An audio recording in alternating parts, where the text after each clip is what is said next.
Yeah, all right. Hey, man, what's going on? What's going on, G? How you feeling? I'm feeling good. How about you? I'm feeling great. Cool, man. Where you at? I'm in Los Angeles, California. Yeah, cool. Sometimes you have something that you love, like an art form or something, and you work your butt off, and you know how to look good doing it, and you find yourself sitting on top of 500,000,000 spins on Spotify. Whoa! Crossing genres, mixing styles, and dominating social media. He's showing the next generation of musicians what's up. He's 24kGoldn. Yo, what's going on? Happy belated birthday. I know you just hit a new benchmark age. That's awesome. Thank you very much. Thank you very much. Home stretch until you're buying booze. I know, right? Yeah, you had a EP that was all about being a guy that was in college and turning your back on it a little bit, dropping out of college. I wonder if you miss USC life at all. I had such a great experience there, and everybody says freshman year is the best year anyway. So I feel like I'm not missing out on too much. Like, music is where I'm supposed to be. Yeah, for sure. I mean, and you must have had a pretty good ride as you're blowing up at the same time. Like, could you feel it happening while you were like trying to do classwork? Yeah, it was like it was more so second semester after I signed the deal. Yeah. Because then I'm like, all right, now I actually have sessions to go to every day, and like I got work to put in, you know. But it was really on some Hannah Montana. That's awesome. Did anyone try to stop you from leaving school? Were they like, hey, you need to see this out? No, I mean, my parents supported me, the school supported me. Like, it was such an amazing opportunity, and everyone really believed in me that no one was really trying to hold me back. Is it I don't think of like a sophisticated school like USC being something that you'd have to pick between that and like a musical career. Does anyone? How do people react when they find out that you went to like a school like that and were able to get in and have success? Oh, people definitely take me more seriously because cool. It's like oh yeah, he's a rapper, whatever. I'm an artist, first of all. Thank you very much. But I also got a full academic scholarship to USC, and whenever I say that, I can always see like people's eyes, like, oh really? Like, all right, let me treat this kid with more respect. Which is like, it's kind of sucks that that's the way it is, but I mean, I did get a scholarship, so you better give me that damn respect. Hey, I got accepted there too, and they only were going to give me $1,100 a year to go. My parents were like, "Nah, we're not. We're not doing that." That shit is expensive. That's cool.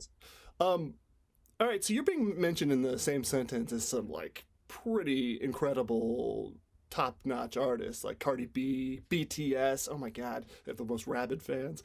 The world's like biggest pop stars and stuff. I know it's kind of a shitty question, but like pre-quarantine, could you have imagined that mood would be something that would get you on those same sentences? I honestly seem to always overestimate how long things are gonna take for me. Like, I thought I was gonna be in college for like 2 or 3 years and then drop out and do music. Like, literally, like 4 months in, I'm like, this shit, I'm gone. Like, I got a record deal. Same with everything that's happened over the past year. Like, I really went from 1,000 monthly listeners to being the 24th most listened to artist in the world in about a year, really. So that's like, I'm like, well, what the is gonna happen next year? Like, where do we go from here? Like, there's so much more to go, but like, we've achieved so much in such a fast time. Dude, 500,000,000 spins on Spotify for Mood. That's like unfathomable. I can't even imagine how many times that's people listening to that song. It's got to be mind-boggling. I don't even know what 500 million people looks like. Like, imagine 500 million people is all listening one time. Like, what does that even look like? Yeah, and especially to happen since July or whatever. That's wacky. Yeah. Good for you. Congratulations. I'm not trying to diminish it at all. I think that's pretty badass you've been able to do that. Thank you. What were you like as a kid growing up in San Francisco? So it's funny you ask. I recently had a friend from like back home, like since high school, come in and kick it. And I was like, yo, have I changed? And he's like, to be honest, not really, bro. Like, you were this confident before you even started making music. Like, nobody really understood why, but I guess it makes more sense now. Like, I guess you're meant to be a star. So I was always like the funny kid that really was confident and liked to make sure everyone around me was having just as much fun as I was, you know? Oh, that's cool. You really bring the room up then, huh? Yeah. You can tell when I walk in the room.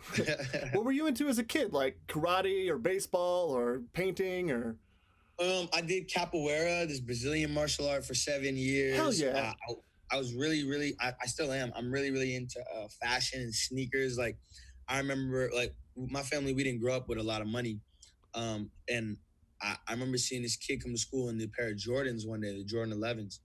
And I was like, I want those. And I went and I looked up how much they cost online. And I was like, I can't afford those.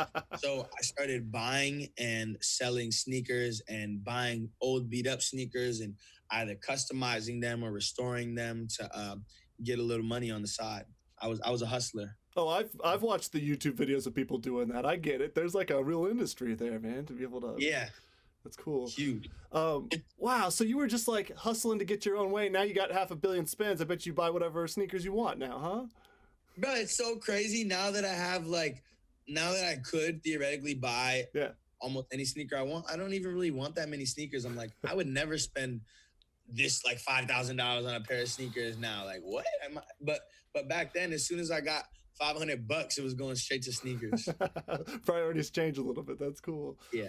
How do you make contact with your friends right now? Or not friends, excuse me. How do you make contact with your fans right now? How are you able to do that? Or are you? Is it too overwhelming? No, I try. I literally answer DMs every single day. Like, Oh. I always talk to the fans. The fans are the people that make me. The fans are the people that make Golden 24kGoldn. And without them, it's nothing. Like, you could hate me.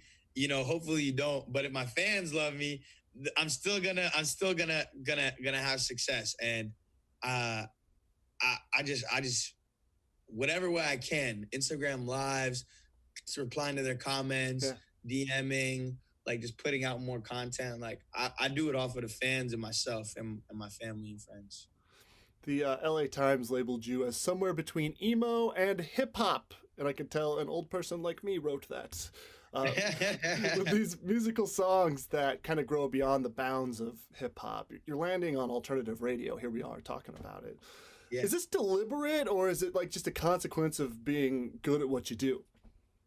I think it's just a consequence of me growing up the way I grew up. I had such a wide range of music that I was exposed to from being a baby to now. And it's like in the early 2000s, that pop punk alternative sound was so ingrained in pop culture at the time. Like Cheaper by the Dozen. That was the first time I heard Sum 41 playing like Lego Rock Band, hearing We the Kings and like Blur and stuff like that. Like, I'm like, whoa, this is like kind of fire. And it wasn't like the music that I heard growing up around me in the Bay Area. So to have all these different inspirations, it's like, and to me, not try and make any one certain type of genre. Just my goal when I'm making music is to express myself in a way that other people are gonna feel. And it comes out in different sounds every time. How about Mood? How did that come together? What were you trying to do there? Mood was an accident, to be honest with you. Cool. Me and Ian Dior, the feature artist on the song, we were at his apartment. Quarantine just started. Omer and that was there. KBZ was there. Two of my producers / best friends. And me and Ian were playing Call of Duty. Omer and KBZ, being the music nerds that they were like, let's make some beats. And Omer starts playing this guitar riff, and I hear dun dun dun dun dun dun dun dun, and I'm like, whoa.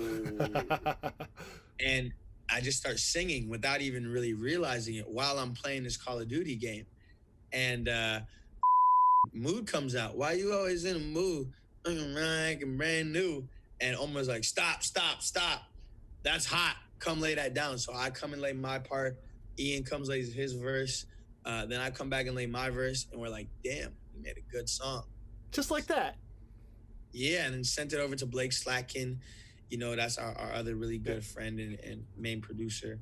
And he did his thing on it, like just adding all the nuances to make it feel the way that it feels now. You play any instruments? Are you like a musical guy beyond singing, or? I played clarinet in 3rd grade and 4th grade, a little recorder here and there. Come on, of course.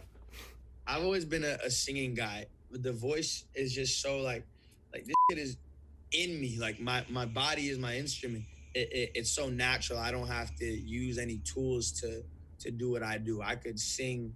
I could be broke and sing. I could be rich and sing. I could be sick and sing. I could be tired and sing. Yeah. I could be hot and sing. I could be cold and sing. Singing is nobody could ever take that away from me. It's awesome. The nature of songs blowing up right now on a platform like TikTok or something, like having a good hook, it doesn't matter what generation you're from or when it's happening, it's going to be good. But how does that 1 minute nature of girls dancing around in skimpy clothes to your song, or anybody being able to duet it or whatever, to use your music like that, how does that short form inform what you try to do when you make music, if at all? I mean, it's like a commercial for your music. You don't get a stream on TikTok when somebody makes it into a video, but if people like it and the video is good content, then boom, 1 million views on a video can turn into 100,000 streams pretty easily, Yeah. And I think that's the thing about me. I'm not trying to make TikTok songs. Yeah. I'm just trying to make good music that represents what I want to share with the world. And TikTok just so happens to be the most viral platform now. It's the easiest way for something to go viral. And coming from the Bay Area, coming from that hustler background, I got a real business mindset. So I figured it out. I reverse engineered it, and I was like, all right, it's not like I could do the marketing I do and a song still not blow up, but because I make good music, it all works. All right, you're standing on this peak that you've climbed up to, looking for future success, and there's that next mountain you're going to climb. What's the fear that you have, if any, moving forward after the success you've already had? I try not to be fearful, but everybody has their moments. I think that the thing I'm afraid of most is just like the things that are out of my control. But isn't that what everybody's afraid of? Like, the a meteorite coming in and breaking my legs, or like car accidents. I think it's just it's less so fear, but just a more increased awareness of my surroundings and the situations I'm getting into, and just being more cautious with everything, because I'm at the top right now, but the bigger they are, the harder they fall, and I I don't think I'm gonna fall anytime soon. I think I'm gonna stay at the top for a while, but it's not locked in. It's not guaranteed yet. I couldn't quit music today and be like, all right, I can still live the rest of my life happy and comfortably. It's all on the we're on the precipice of greatness right now, and yeah, I'm just trying to hold on and keep it going. Got quite a head on those shoulders, man. You seem like you really can bring a room up, make me feel good right now, and I feel like you got a lot of success in your future. Thanks for your time. We appreciate it. Hey, thank you. Have a good one.